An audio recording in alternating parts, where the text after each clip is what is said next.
Thank you, Neil, and thank you, Jill. And I'm just amazed to see so many people on a Friday afternoon. And I'm very intimidated, I don't mind saying, to discover that Google, Microsoft, BT, and a host of others are secreted away in our midst here. Perhaps our midst is that, who knows? Maybe some of you are like me from the wasteland that lies beyond the immediate screen. Just to say, I did indeed come over partly to go to the electric picnic, and very sweetly, somebody I told this morning at a radio station where I was doing a quick interview said I really did need some wellies. So I went to Dunn's, and they were cleaned out. No wellies at all in Dunn's. But there's another shop just across the road called Outdoor Wear, and I went in there, and they had one pair left.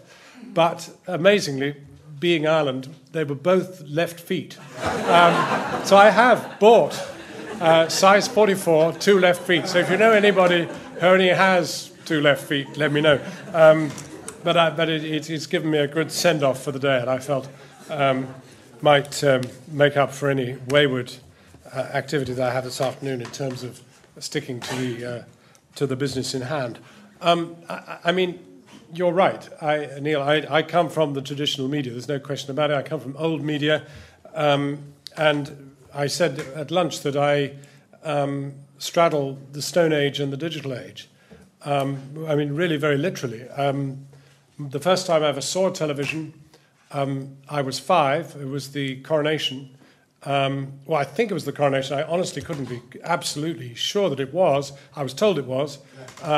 We were taken to the one person in our village who had a television, and it was a vast thing. It was a great walnut cabinet in which there was a little window about 9 inches, maybe less, that sort of size. And it seemed to me, although it was June, it seemed to me snowing. And there were 3 diagonal lines of interference, or semi-diagonal lines of white interference on it.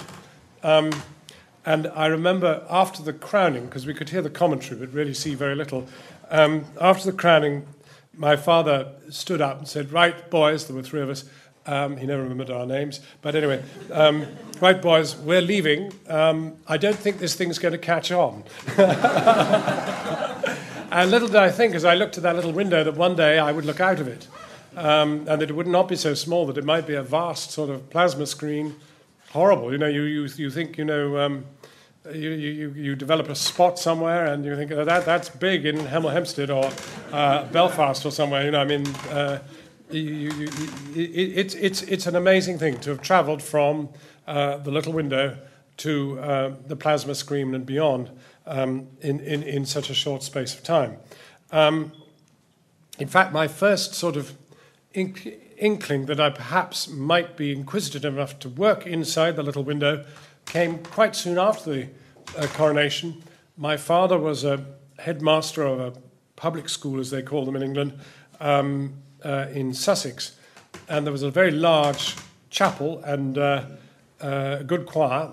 And over time, I became aware of an old man who was attending chapel just in the same row as us at the back every Sunday evening. And one day I asked my father, a good journalistic question, "Who is that guy?" And my father said, "Oh, well, I'll introduce you next time we see him." And the next Sunday, he took me aside and he took the old man by the elbow and said, "John, I want to introduce you to Mr. Harold Macmillan. He's the Prime Minister." And the Prime Minister said to me, "Do you know what a Prime Minister is, young man?" And I said, "Are you married to the Queen?" Okay, the question was wrong, but it was, you know, it was not a bad stab at 7 or 6 or whatever it was that I was. But it's an interesting thing because it nearly threw me off my career path because he disappeared out of the back of the chapel. He said, no, I'm not married to the Queen. I'm a conservative politician and I run the country.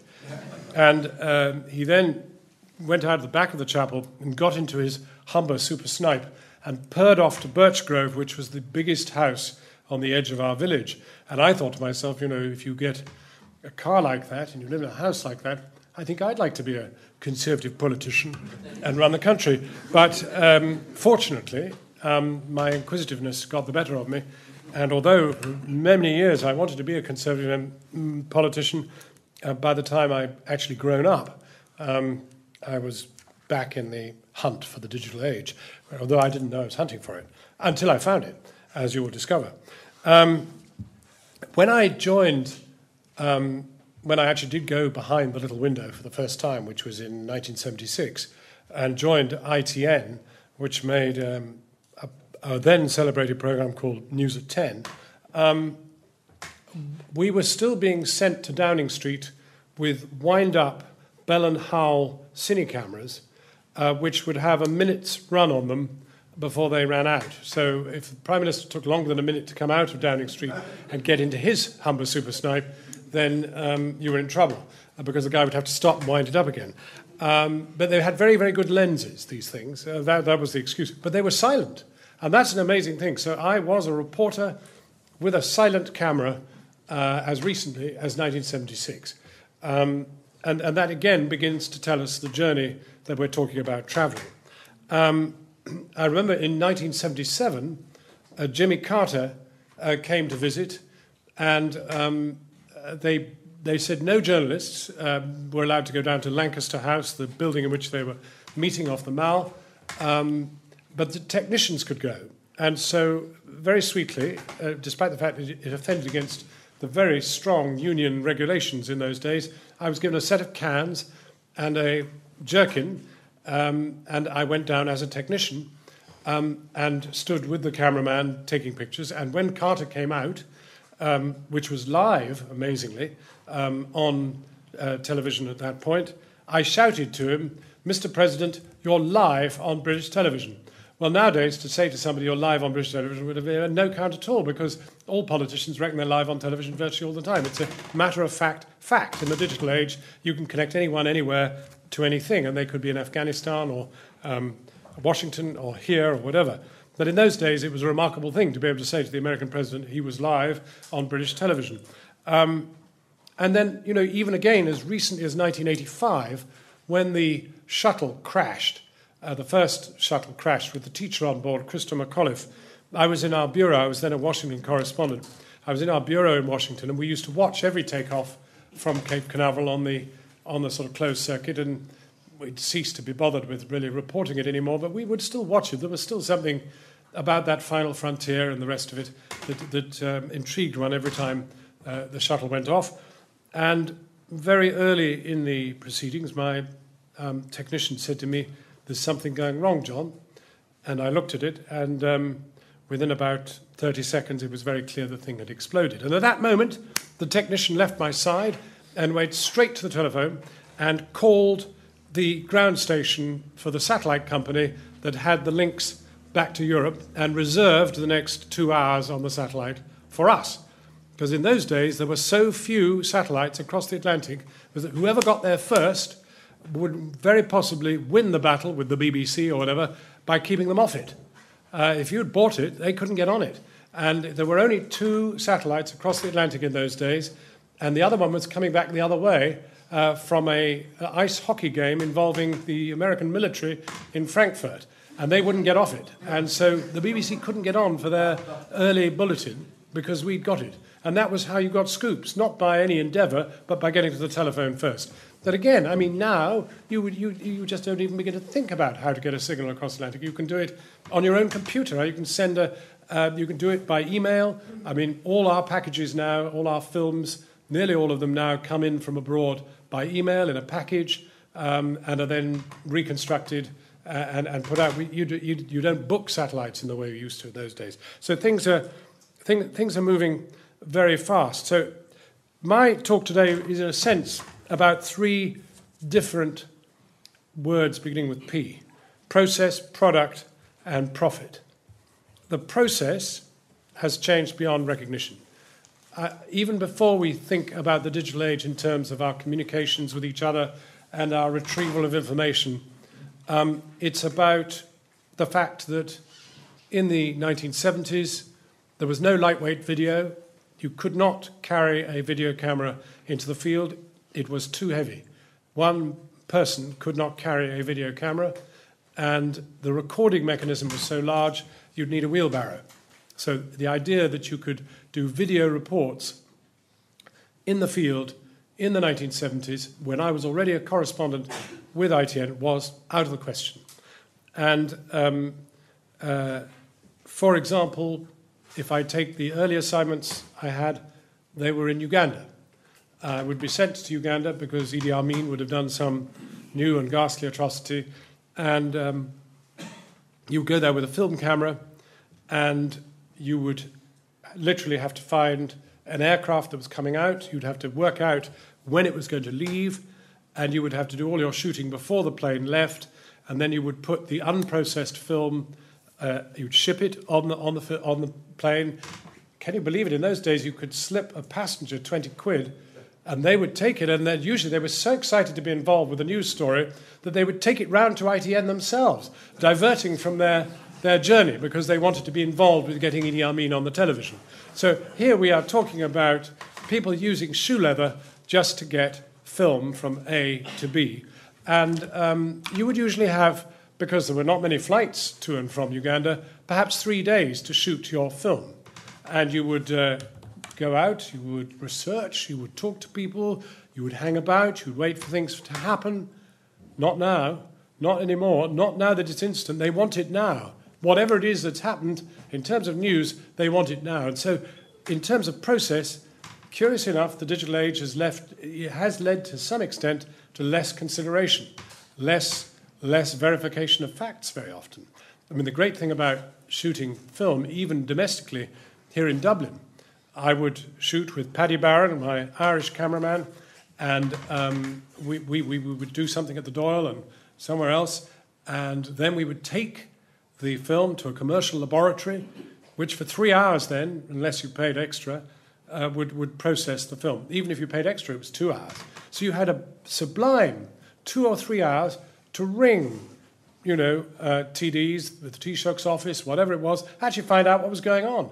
Not anymore. There's no time because the stuff is instantly available and they want it on the air as soon as they can get it. And you may think that we're only feeding at 7 o'clock to put a program together, but not now because of online. We want to get the pictures out before anybody else does, unless it's such a scoop that nobody else has it, and you then delay it until 7 o'clock in order to build up that program. But the process has become very, very instant and has deserted what we had in those days, which was the capacity to reflect, to consider, to write beautifully, to research properly, to talk to people, to ring people up, to spend time really making sure that what you were doing reflected what was actually going on. And now, I mean, if you've got off the plane and you're in time to do something for the 6 o'clock, even if you've only got 34 minutes to do it, they want it. And you know the worst of it? You may well find that you've got no time at all to retrieve any facts at all, and they'll start reading to you from London what Reuters filed. You're in Kampala, and Reuters has filed a story, and they'll start reading it to you, and you will start stitching together a report. And in all honesty, the agent of the story has done no personal research on the project at all. So when I talk about process, and don't get me wrong, I'm not a Luddite. I'm entirely in favour of the revolution. I'm for it. But in terms of process, in many ways, the journalist has been besieged by the capacity to go live, by the capacity to do it now, by the capacity to get stuff on very quickly, and the luxury that we had of really spending time. I mean, I'll give you a very good example. In Uganda, Amin finally came under siege from the Tanzanians, who decided to drive him out of power. And they invaded, and each day the front line would move a little bit further towards the Kenyan border to the very point where eventually he had to flee by helicopter and went to Libya and died in exile and all the rest of it. But each day we would have time to go to the front line to assess how how things were going. Was there any real resistance? How were the people feeling? Were we in on the end of Amin? Well, it mattered in those days. That was a big story. But these days, you wouldn't have had time to go down. You'd have to count on somebody else going down, and you'd have to believe what they told you about what they'd seen down there. And that's the downside, perhaps, of what we're talking about. But there is another element to this, and that is that in those days, the only way of getting any material, the only way of getting pictures, was to go and get them yourself, was to go with a crew and retrieve them. Now, of course, the spread of digital equipment, be it just even a mobile phone, means that an enormous amount of stuff is simply stitched together by people sitting in the capital cities, in Dublin, in Paris, in Berlin, wherever it is, hoovering up this material. I mean, you take a story like rape in Eastern Congo, or the exploitation of minerals in Eastern Congo, and the reporter doing the story will never have been necessarily to the Eastern Congo to look at it.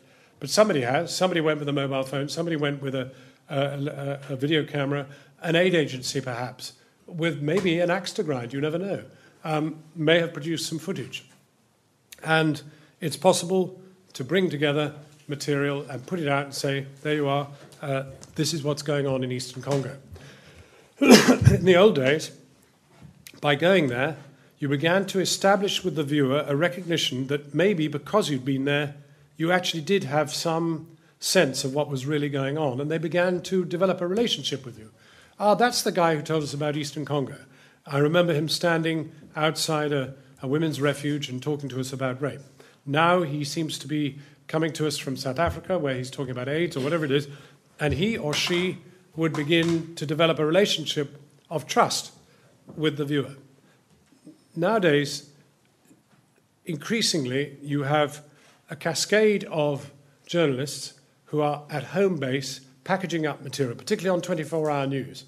And now, it's fair to say that the majority of people do not get their information from 24-hour television, but it has an enormous impact on everybody else who's working in the media. It becomes the...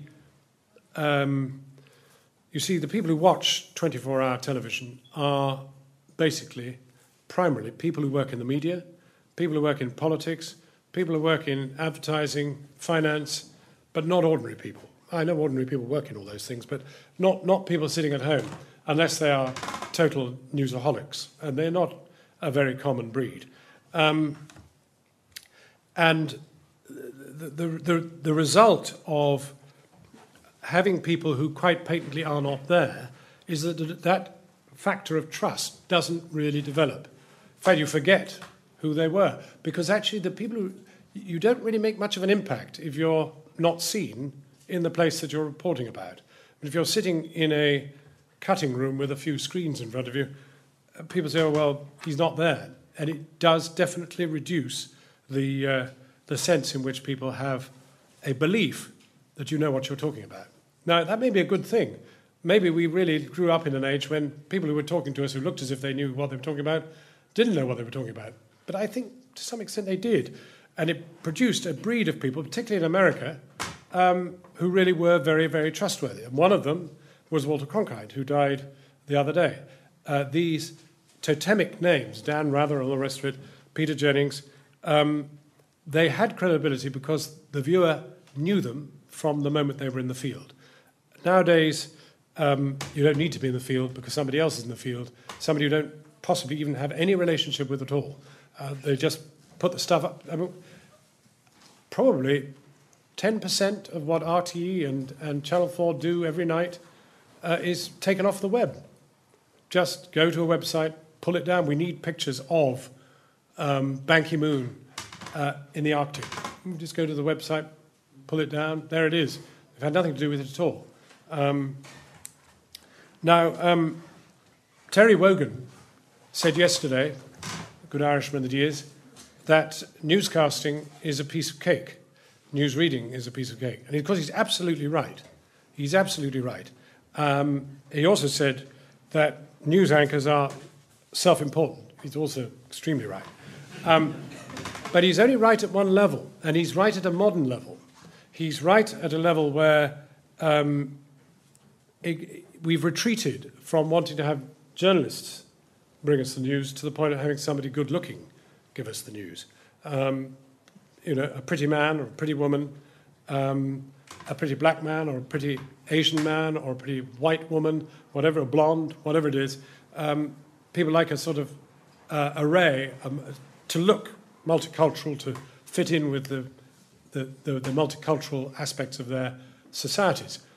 But of course, what lies beyond the screen, behind the screen, is not very multicultural. It's still largely a white male preserve in which most management, most news management, etc., is indeed white male. But Terry Wogan's right. It is actually very, very easy to read news as long as you've had nothing to do with the content, as long as you didn't ever know anything about what you're reading. If you don't know anything about what you're reading, it's incredibly easy. You just read it.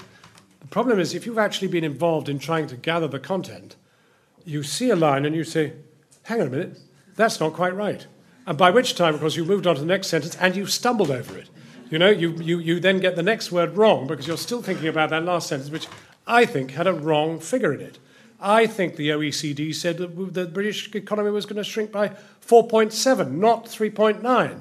And by which time you're completely at sea because you're supposed to be reading about the fact that Chelsea had been banned from buying any players for the next 18 months. And so Wogan is absolutely right. And what I'm saying now is that in terms of process, we've got into sausage machine television. The digital age has given us the opportunity to package up stuff from all over the world and look as if we know what's going on. But the viewer is not taken in.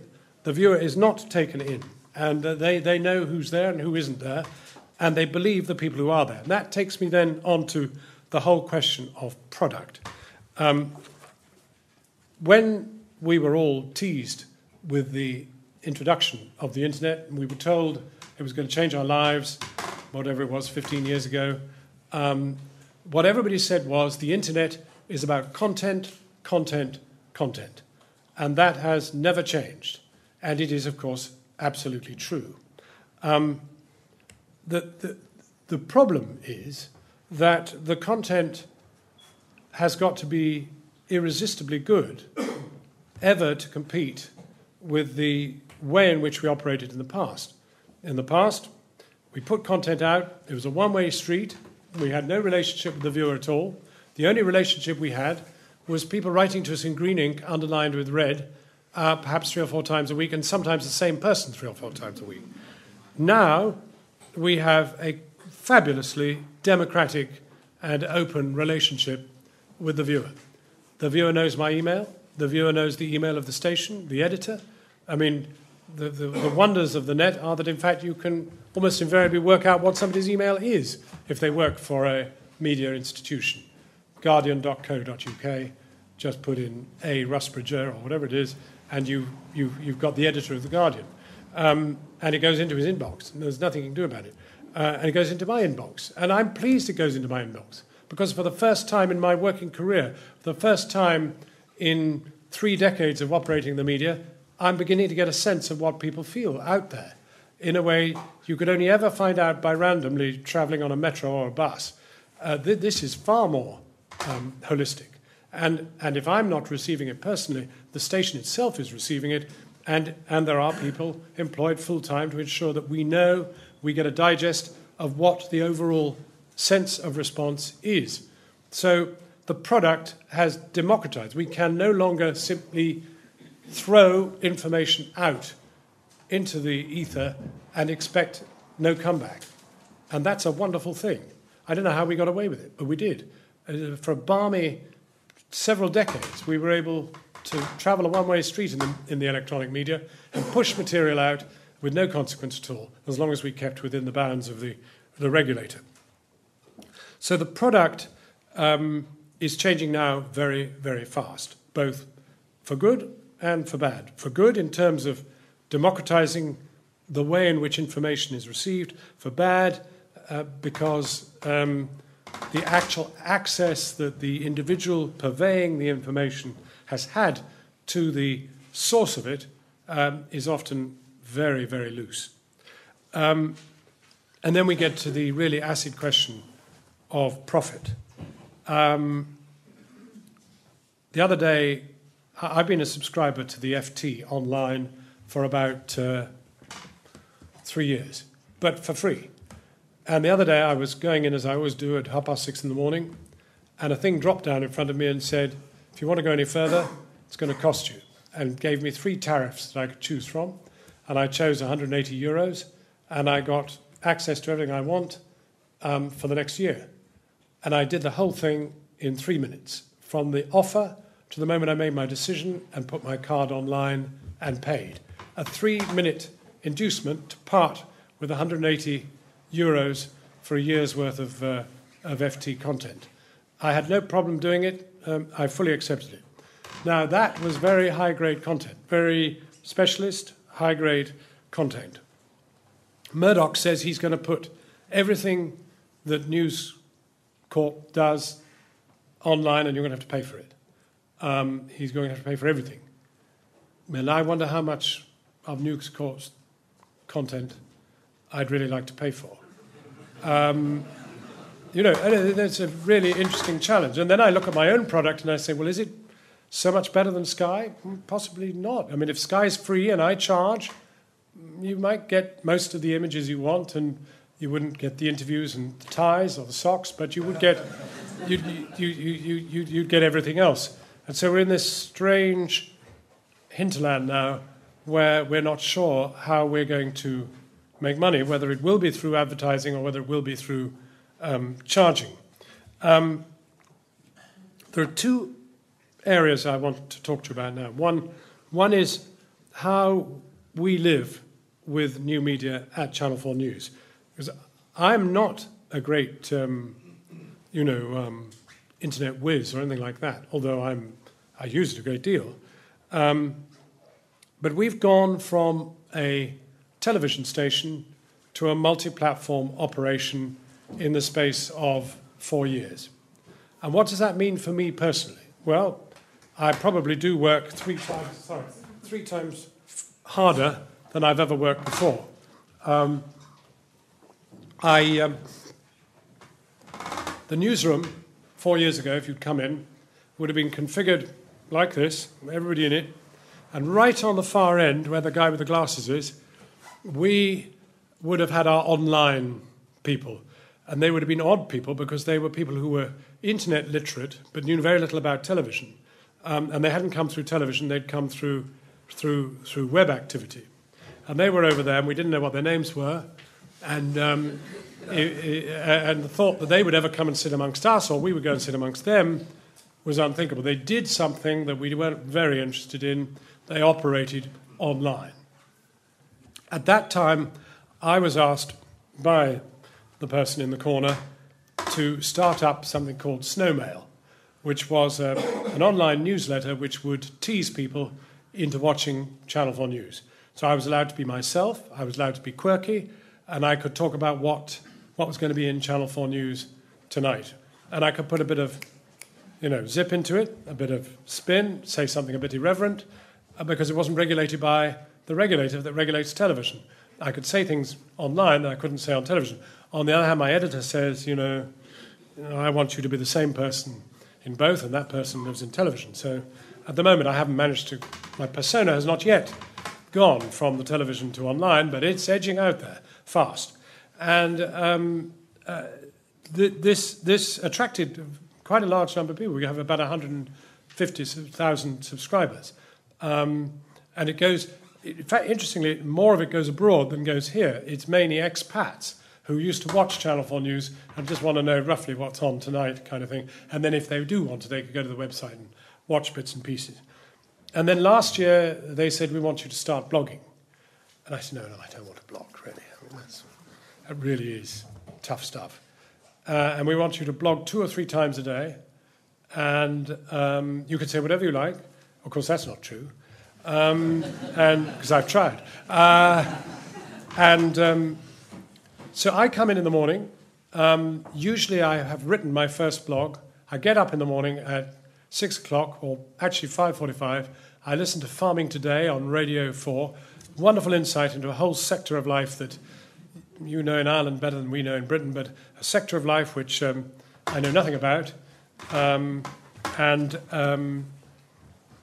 except at the moment there's somebody getting rid of their dairy cattle because I gather milk's gone through the floor. And sugar beet's a problem because it's cheaper this year than it was last year. But anyway, these are things worth knowing, you know. One day they'll come in, I don't know how, but they will. And by about 6:30, when I've run my bath, I've thought about roughly what I'm going to blog about. And sometimes I know what I'm going to blog about the night before. But anyway, because my mind's clear, I write my blog, and I'll send it in, and it'll get published probably about 9 o'clock. And then I go into our meeting at 9:30, which is a very democratic thing. And, of course, the man in the corner is no longer in the corner. He's in the middle of the whole operation. The online editor is the first person to speak in the day. What's online? What are we doing online? Where's the conversation? Where's the whole epicenter of this thing? So, you know, I'm the spare man at the ball. I mean, the guy in the glasses is in the middle there, in the middle of the whole operation, at the core. Online is driving the whole story. They have already posted a lot of material that we didn't even know existed. Then the news editors will start talking about television and what sorts of things are available. Online will chime in and say, if you're doing an interview with Brown at 11 o'clock or with Cowan, can we take the whole interview and put it out immediately at that point, even before you've edited it? So suddenly the viewer knows how we're going to edit that interview. I mean, if they really were interested, they could watch Cowan for, say, 10 glorious minutes, and then they could tune in at 7 o'clock and see how much of it we used. If we used none at all, that would be interesting. If we used 2 minutes, which 2 minutes? Why did we choose those 2 minutes? I mean, suddenly this thing is opening up. You know, this little conspiracy that we've had in which we, public school educated, white males, have been able to say, this is what's going on. And now suddenly people can say, oh, well, how did you make that decision? And who made that decision? And how did you arrive at it? Why did you drop the bit where he said, no, we didn't have anything to do with Megrahi's deportation? You left that bit out. You just left him stumbling about thinking it was a good idea he shouldn't die in jail. How did you choose those, and why did you give it such emphasis? And suddenly you've got to be accountable. Accountable not to the regulator, but to the viewer. What a delicious situation. What a vast improvement on the previous setup. But anyway, there is online in the middle of the table.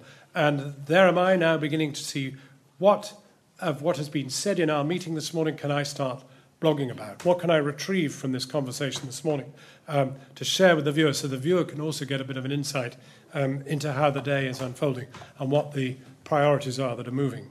And now the man in the glasses in the middle of the table is doing a rather desirable job.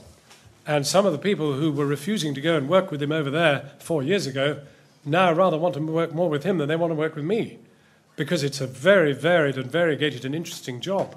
It is a job that is very multifaceted. It's about video, it's about content, it's about exchange of information, it's about comments, it's about filtering material. It's a very exciting world, and it's about research. And it's also about, for example, of course, we're doing this all the time, it's about surveying viewers. We run surveys all the time. And it's also about searching for information.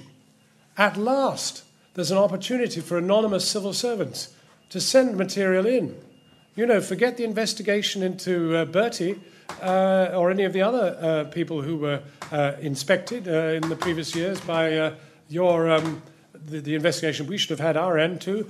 You know, there will be people informing you and tipping you the wink as to where you should be going. And add to that the fact that this has also coincided with freedom of information, the opportunity to press the authorities for information, and suddenly the world is changing, and changing in a way which is leaving politicians behind. I want to make one sort of last thing, and then maybe we could have some exchange with each other. And that is, last night I had to interview at the Frontline Club in London, which is a journalist sort of outfit, the author of a book about Obama, and mainly about the Obama campaign. And we were talking about his online persona and the incredible online viral campaign that contributed so heavily to his victory in the last presidential election. And then we asked why this master of the digital age seemed to be becoming a cropper over healthcare, which was something which affected every citizen in America, was perfectly formed for online activity, perfectly formed for an online campaign, and he seemed to be completely at sea. Why hadn't they used the power of this campaign they had to get elected now that they're in power? Why aren't they using it politically? And the guy said, well, it's very interesting. You see, when you get into the White House, you've got to leave the furniture where it is. The old Dell laptops, are still there from 5 years ago. They were put in with, George Bush Mark II, first term, etc. And people don't want you doctoring the wiring or messing about or doing anything. And then they want to take the BlackBerry off Obama altogether. And suddenly found himself back in that room with the little window and the big walnut cabinet. That's what being President of the United States is. You're in the Oval Office, sitting behind a large desk. Obama's never sat behind a large desk. He may have got rid of the bust of Winston Churchill and shipped in Martin Luther King, but the truth is that's just about all he managed to do in terms of really changing the look of it. It's still got the same dark royal blue curtains. Everything is just exactly the same, and the technology just isn't there to do what he wanted to do. And they're very queasy about the idea of people importing the electronic paraphernalia of political campaigning into the White House. In some way, the institution, the place, is above politics. It's about the presidency. So if you want to deploy the presidency politically online, it can't be done out of the White House. That's what he's found out so far. The question is, will he bring the White House into the digital age? One thinks he'll have to if he's going to win. It's a very, very interesting example of a man who got into the digital age, became elected president, and found himself shoved out of it again. It's going to be good fun to watch. I think one last thought. I said at lunch, my favourite documentary of the moment, it's quite a long moment, is Man on Wire. I don't know if people have seen Man on Wire. Man on Wire is this completely crazy, bonkers Frenchman who decides, for no earthly reason, that he's going to walk a tightrope between the two towers in Manhattan before they came down, but after they were built. And, he's a very good tightrope walker, there's no question about that. But he has no idea how on earth he's going to get the wire between the two buildings, how indeed he's even going to get up the building, and how on earth he's going to get the wire across, all the rest of it. And I see that as a kind of metaphor for our journey in the digital age. Many of us in this room are already well established in the first of the Twin Towers. We're high up them, we've achieved, we have beautiful content, great products, but we've not managed to monetize them online. We've not managed to start making a profit in the digital age. In the other tower, there are other people in this room. There's Google, there's Microsoft, there's BT. They're well up the tower, and they're making a lorry load of money. Shaking of heads. Yes, they are. They're well up the other tower, and we can see them waving at us out of their windows, out of their little windows and their big windows, and even with windows. And we're still there, and we don't even have a pole. We haven't worked out how we're going to get the line across. But I must say, I feel fantastically optimistic. I know Channel 4 is out of money. I know we're under siege.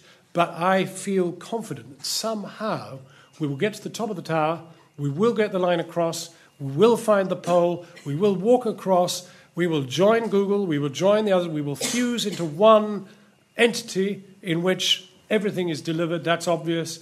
We won't have television sets, but everything will come through whatever outlet we actually want it to, but it'll come through our computers, as much of the material already does, and we will be able to work together. That we will make money, we will provide a service, and that excellent content will prevail. People think that the internet will just go on dumbing us down. Sure, for the moment, there are housewives taking their clothes off, and they've put conventional porn out of business and all the rest of it. There are lots of instances in which the internet has been grubby and difficult and all the rest of it, and for a very long time. I don't know whether it still is. Google would probably tell us. Porn was the biggest generator of activity on the web. I hope it isn't anymore, but one doesn't know. But I feel very, very optimistic that we will get across to the other tower and that we will be able to survive commercially. And that the idea that only states will be able to protect quality through public service offerings and the rest of it is nonsensical. We have to be in the digital age, we have to be commercially successful in the digital age, and we will do it by dumbing up and not down. Thank you very much.